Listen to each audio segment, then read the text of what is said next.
In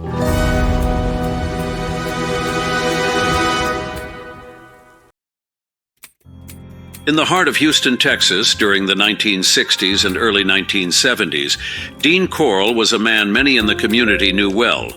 With his friendly demeanor and his family's candy business, he was affectionately called the Candy Man. But behind this seemingly charming exterior lay a dark and horrifying truth. Corll's life and crimes have become one of the most chilling chapters in American history, a harrowing reminder of the evil that can lurk beneath a friendly smile. Join us as we delve into the chilling and harrowing life of Dean Corll, infamously known as the Candy Man. Behind the mask of a friendly neighborhood candy distributor lay one of the most sinister figures in American criminal history.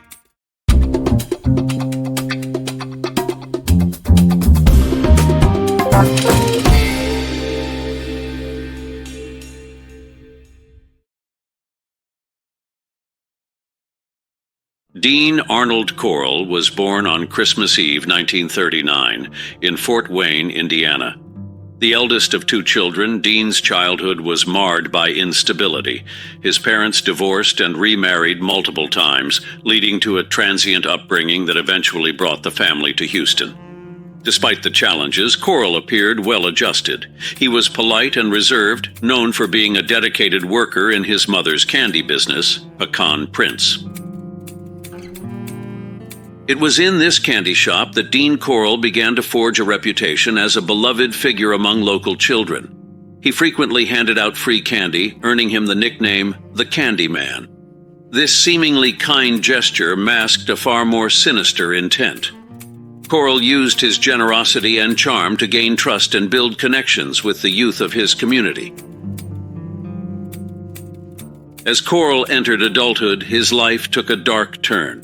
By the late 1960s, he had begun forming relationships with local teenage boys, often luring them in with promises of money, gifts, and a sense of belonging. Among these boys were two who would become his accomplices, David Owen Brooks and Elmer Wayne Henley. These young men, captivated by Corll's charm and material rewards, became entangled in a web of manipulation that would eventually lead to their involvement in his gruesome crimes. Between 1970 and 1973, Corll orchestrated a killing spree that left a devastating trail of destruction. His victims, all young boys and teenagers, ranged in age from 13 to 20. They were lured to Corll's home under the pretense of parties or work opportunities. Once there, they were subjected to unimaginable torment. Corll's methods were methodical, his actions cold and calculated. Each victim was bound, tortured, and ultimately murdered, with their remains buried in remote locations around Houston. The role of Brooks and Henley in these atrocities was chilling. Corll manipulated the pair into recruiting boys, often their own friends, to bring to his house. In return, they were rewarded with money and gifts.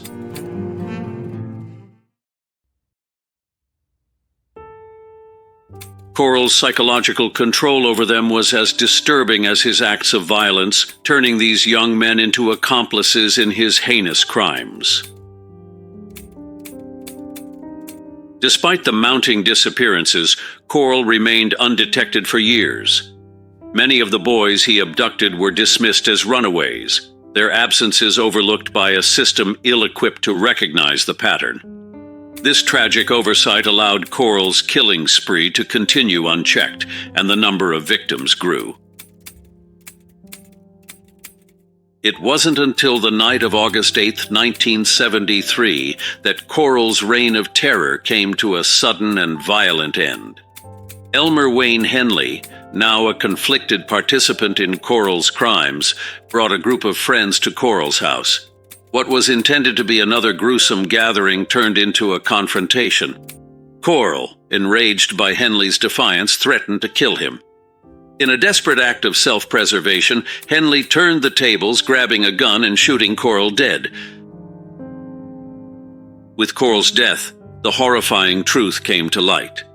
Henley, along with Brooks, confessed to their roles in the crimes, leading authorities to the burial sites where Corll had hidden his victims. The remains of 28 boys and young men were uncovered, making Corll one of the most prolific serial killers in American history. The revelations sent shockwaves through the nation. The community, once charmed by the Candy Man, now grappled with the devastating truth. Families of the victims faced the harrowing reality of their children's fates, while the broader public struggled to comprehend the scale of Corll's evil. Henley and Brooks were arrested and later convicted for their roles in the murders. Henley, in particular, became a central figure in the media coverage of the case. While he claimed to have acted out of fear and manipulation, the court found him culpable, sentencing him to life imprisonment. Brooks received a similar fate, ensuring neither would walk free again. For the families of the victims, the pain of their loss was compounded by the betrayal of trust. Corll, a man who had been a familiar and even likable presence in the community, had preyed on that trust with devastating consequences. His story remains a haunting reminder of the dangers of deception and the vulnerability of the innocent. Dean Corll's crimes have since become a grim chapter in criminal history, studied for their psychological and societal implications. The case highlighted the failures of a system that overlooked missing children and exposed the ease with which trust can be exploited. It also underscored the importance of vigilance in protecting the most vulnerable members of society.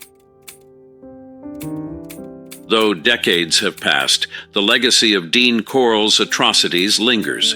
His nickname, once associated with kindness and generosity, is now synonymous with horror and betrayal. The scars left by his crimes remain etched in the memories of those who lived through the nightmare and the families who lost loved ones. Dean Corll, the so-called Candy Man, serves as a stark reminder of the darkness that can hide behind a friendly smile. His story is a chilling testament to the depths of human cruelty and the devastating impact it can have on a community. As we reflect on his actions, we are reminded of the need for vigilance and compassion in safeguarding those who are most at risk. In the end, the tale of Dean Corll is not just a story of evil, but also a sobering reflection on the fragility of trust and the enduring power of justice to bring the truth to light. It is a reminder that even in the face of unimaginable darkness, the truth can and must prevail.